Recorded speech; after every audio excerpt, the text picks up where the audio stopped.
I'll be showing you guys how to reset your TPMS system on your Volvo SPA platform. This will be 2016 or newer. Once you have the key with you, you start the vehicle. You make sure you set your tire pressures to specifications. Once you have that, what you want to do is you want to go to your CCD, your center display center. You want to see the car status icon. If you don't have that on your main display, you can swipe to the left and you'll see the car status icon there. You click that.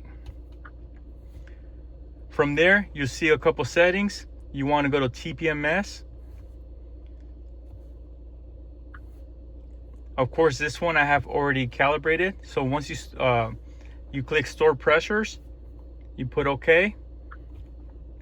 From there, what you want to do is drive your vehicle till your TPMS monitor system sets itself and it's already calibrated, and you'll see the green circles icons on each tire set.